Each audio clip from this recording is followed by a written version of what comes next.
The challenge, the opportunity to connect.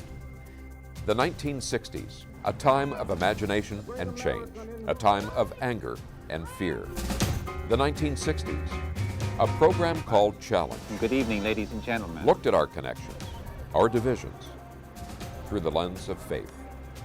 Nearly 60 years later, during these challenging times, we'll take a new look at our divisions, our connections, in a new program called Challenge 2.0.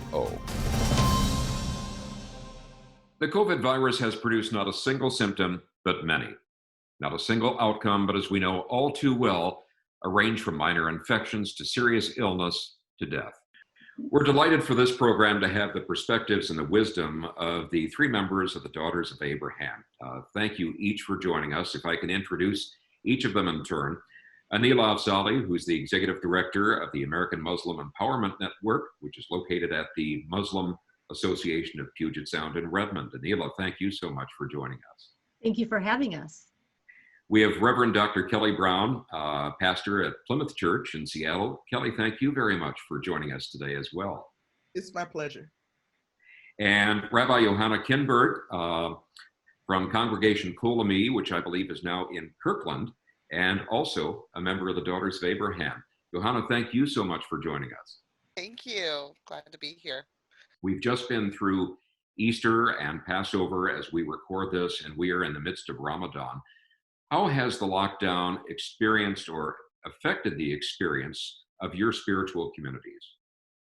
Passover was really incredible and interesting this year. It seems like it was so long ago, even though it was just last month. Being at home, I think, and so many people being sheltered at home in the lead up to Passover, during Passover, and then after Passover, in conjunction with social media and the facility for so many people to use Zoom worldwide meant that our Passover was added another dimension. Passover has been about telling the story from one generation to the next of being slaves in Egypt and liberated and going as free people forward. And the whole purpose of the meal and the holiday is to make the next generation feel like they personally had gone through that experience themselves. Mm-hmm. So during the Passover Seder, we eat bitter herbs till we cry to remember the suffering of our ancestors. You know, we eat this matzah, bread of affliction, to really, feel the constraint and the narrowness of being confined as slaves. And it's always been about taste, sound, touch. It's a very, very hands-on holiday. Well, this year, so many people were separated. They couldn't have the big gatherings that they always had of, it's a holiday where the joke is everybody's rearranging the furniture. You have to rearrange the whole house in order to fit all the people in for the big, long meal along the big table. This year, no one had to really rearrange any furniture, but we were able to gather through Zoom to have all of our Passover Seders. And so all over the world, Jews gathered. I did one with my family one night. The second night of the Seder, we did it with our congregation and had, 40 households gathering together for the ritual. And what we did is we've always been able to sort of transcend time with our rituals, but now we were also able to transcend space. Mm-hmm. And to bring people together across space and time. And so it just felt like this whole added dimension to Judaism was added, where now we can be together on our holy night. It was a full moon. It's always been that same full moon since we've been doing this. So we were under the same full moon worldwide, but we were doing it across space using technology. Mm-hmm. And I think it just unlocks something within Judaism and will never, ever be the same as a civilization. Mm-hmm. Kelle, how has that echoed your experience then? Absolutely. I'm so grateful to be sisters with these two powerful women and also to walk alongside them and their journeys. And I'm finding myself in a Jewish neighborhood for the first time since January. And so this has been a particularly beautiful, powerful, and different, strange season. So yes, we have Easter, which I more rightly call resurrection celebration, but Also attached to it is Lent. So that is sort of our time of sacrifice, our time of fasting, our time of reflection, and using that time for insight and introspection. So the Christian church, especially Protestantism, often sort of jumps over Lent because we don't know what to do with it. It's not an American norm to sacrifice or not eat something or not watch something or not participate in your usual things. And I believe it's, more visibly embedded in Islam and in Judaism. So for me, this was an upside down blessing for my community because it really welcomed us to know what Lent is about. The theme for our church was the gift of the chrysalis, which was chosen way before we knew of a COVID-19 disease. Mhm. And so it was a real opportunity for folks to experience, what are we doing inside our own cocoons? What are we doing inside the chrysalis of this time where we are invited, I don't think forced, invited to quarantines for safety. So as many people have said, none of us will be missing when we come back together. Mhm. So it has really been a time where the church can see that the gift of that practice of Lent really helped for us to have a time of insight that was joyous and presented a challenge for us to figure out Zoom. I have worked more hours since we left the building because we have truly had to be innovative to figure out how we can gather. And we're doing movie nights on watching Netflix together on Monday nights. On Tuesday nights, reading children's books to our young people. On Wednesday, doing Bible study together. On Thursday, doing prayer together. And many people are chatting and doing groups with one another to maintain community. So even though it's been difficult, this has been the strangest and for many people, the most terrifying experience of their lives. But also as a community, we have learned that Lent and resurrection was definitely timely. And for us, and what I've said and will say today, is resurrection has never been bound by the calendar in terms of what it means. And so my church is priming itself for whatever day we are released from quarantine. That's the day where our community will be resurrected. And that's what is important. So I'm grateful for this time. And Anila, you are in the midst of your Ramadan observation. How has this impacted your community? Yeah, well, it is always such an honor and pleasure to be with my dear sisters, fellow daughters of Abraham, and to be able to engage in this conversation and get inspired by them and learn from them and see so much that we have in common. I have to say with Ramadan this year, like every year, I look forward to Ramadan. If you ask any practicing Muslim what is their favorite time of the year, they will likely say Ramadan. So I was excited, and especially this year, because honestly, I didn't know if we would even make it to Ramadan.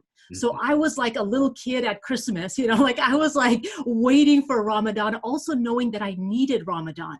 I needed Ramadan for the spiritual upliftment, for the physical benefits that it brings, for, just everything else, especially in the middle of a pandemic, at a time when so many people are suffering, so many people were feeling despair. I really was looking forward to Ramadan. And I know many others in the community were as well. At the same time, it is a very different Ramadan. It is not at all what the experience has been like in the past. And Ramadan is very much a communal event in a lot of ways. We get together every evening after a full day of fasting for 18 hours, 16 to 18 to 20 hours sometimes. We get together and we break fast together. That's a bonding experience. We do our prayers together. There's additional prayers that we do at night, and then even additional prayers in the final 10 days of Ramadan.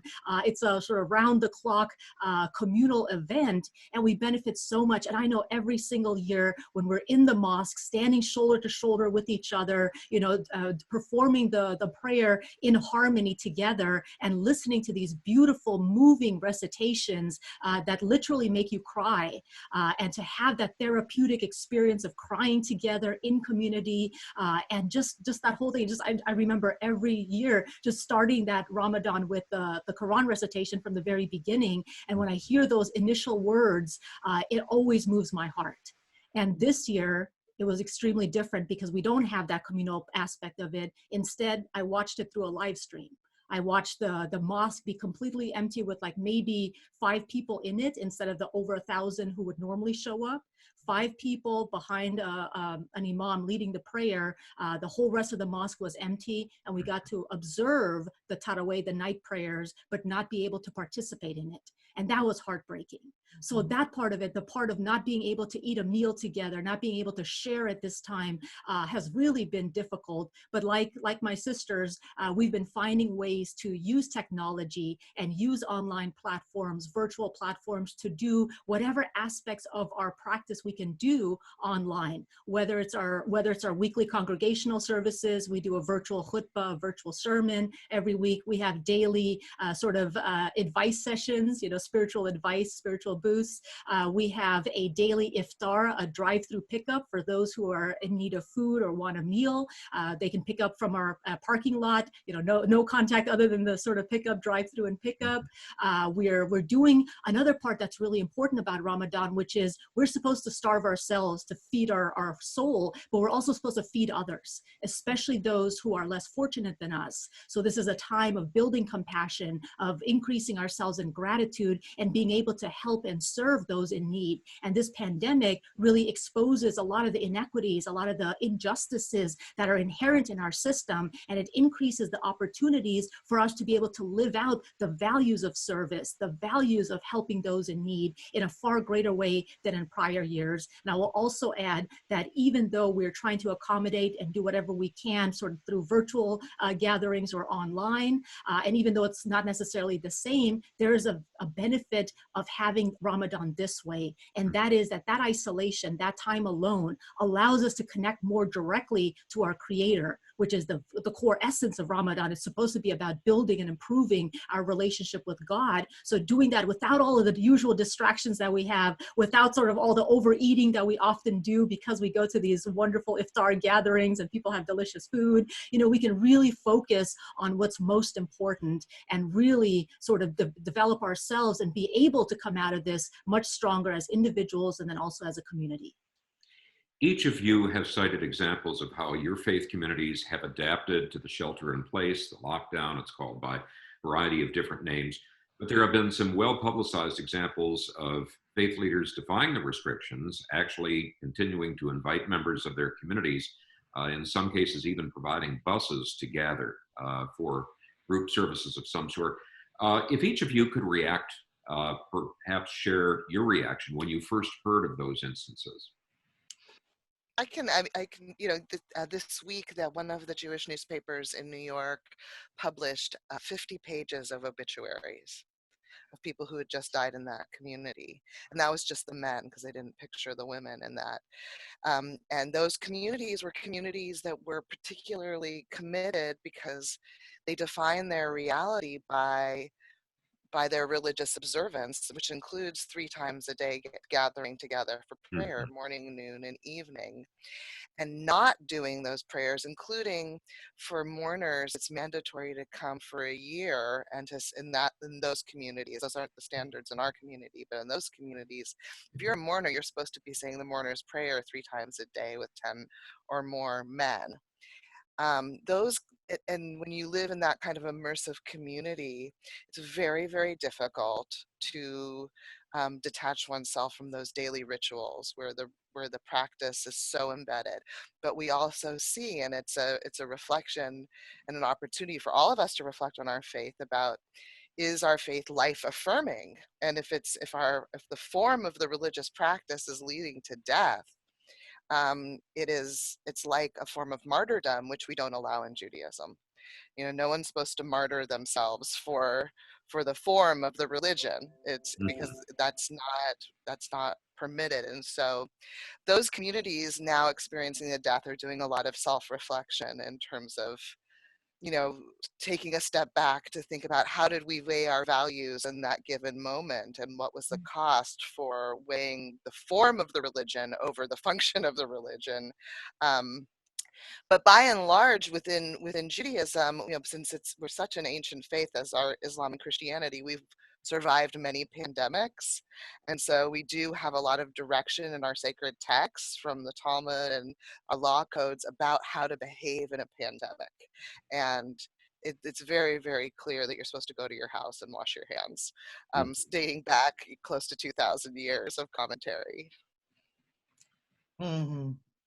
Kelly, Yeah, any- I Go would ahead. agree with that.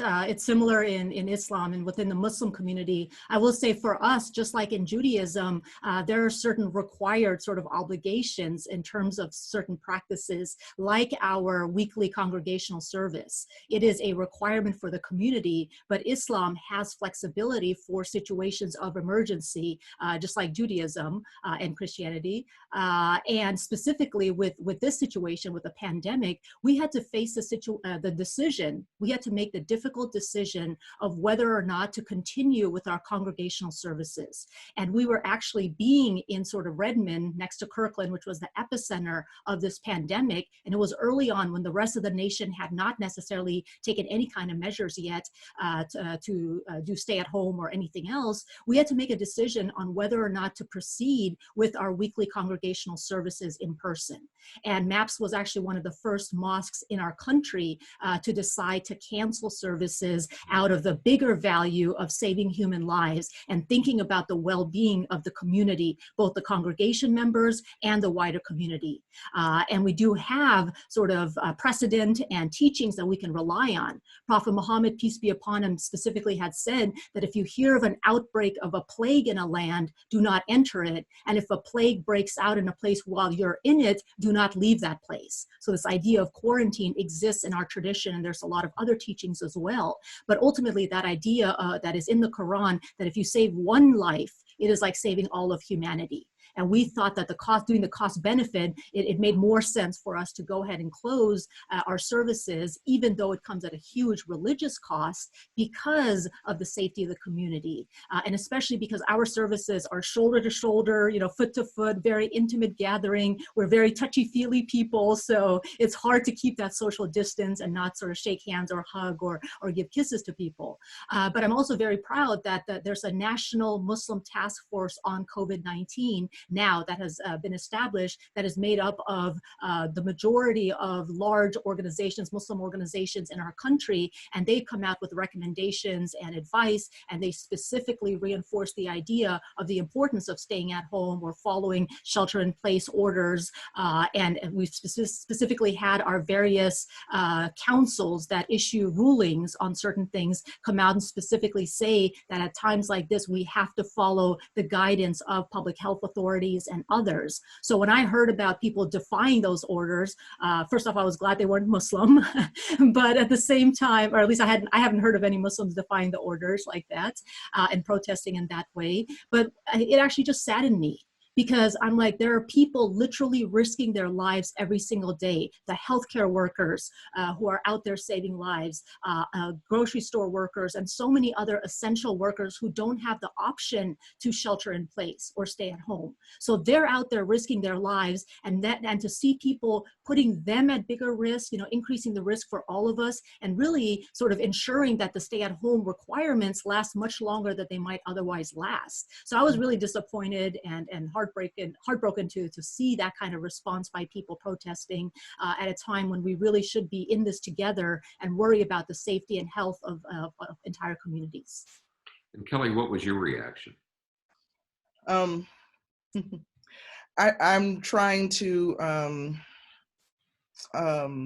be kind and compassionate. So I'm glad that my sisters answered first. My initial reaction was of surprise and shock and sadness of the communities that Sister Anila was talking about. They were mostly Christian, and that we were seeing on TV and other places, or maybe that's my bias because I am a Christian. But I was entirely disappointed because it wasn't just about the individual leaders and the sort of skewing of what it means to be faithful and what it means to have trust in God. It also spoke to the ways that capitalism, consumerism, and this sort of American exceptionalism has so pervaded what Christianity is in this country. So some of what was happening in my opinion, was driven by the lack of innovation and creativity of some leaders who could not imagine that their churches would stay open if there was not physical meeting. Mm-hmm. And that makes me very sad. And it also inspires me that as a progressive Christian, it's time to truly step forward and show that there's a variety of ways and expression of Christianity that truly upholds science, that truly honors that our faith in God does not ask, as one of our sisters said, ask of us martyrdom. There's definitely an anti-intellectualism that pervades Christianity also. And so for me, we were, of course, very early decided that we were not going to meet physically. Plymouth Church, Seattle did. And we also made decisions after 2 weeks of bringing folks into the space to say, no, we're going to have to do this from our own homes because we have leaders in the church that are immunocompromised. I have asthma. There are people over 60. So it didn't make sense for us to, maintain just the view of the church to do this. So for me, I think this is a time for us to acknowledge that Christianity is about fellowship and community, absolutely, but it is not about these sort of diminishments of God and who we are in community with one another, by saying that to trust God, we must meet in the ways that we've always met and to maintain status quo. That has nothing to do with faithfulness, in my opinion. And I think, unfortunately, as in the Church of God in Christ, and I'm not trying to call out a predominantly African-American community, but this is one where it was seen across the country. 30 bishops died as a result of the COVID-19 disease. That is devastating, not only to that denomination, but to the church universal.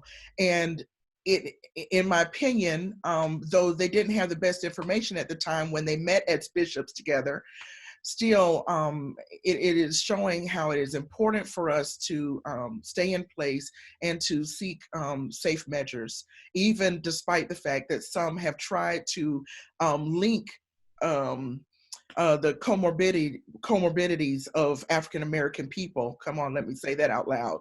That, somehow this is about us not taking care of ourselves, not being thin enough, not eating the right foods, and all of those things, which is absolutely malarkey.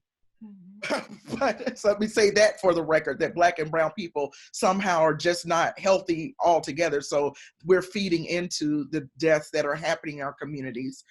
I want to state that clearly that is not the case. However, we are welcomed and invited to do our community and the way we express our religion in a different way. I might bring up the example, and this was one of the more outrageous statements that has been made by some of the protesters that have been showing up in state capitals, et cetera, is they have claimed to be contemporary versions of Rosa Parks, referring to the early civil rights activist. Kelle, I'm going to ask you first. What was your reaction when you heard that? So I grew up in Columbus, Georgia, which is just a few miles from Montgomery, Alabama. And I've been to Montgomery several times to the Equal Justice Initiative and to the lynching memorial. And that is the part of earth that I am from. Mm-hmm. I am particularly offended and cannot imagine the unmitigated audacity for someone to rape the story of the civil rights movement, to try to gain some kind of connection when I can't imagine how what kind of mental gymnastics it takes for someone to create a connection between I don't even know what they are wanting other than to die in peace when they're asking for this quarantine to be lifted.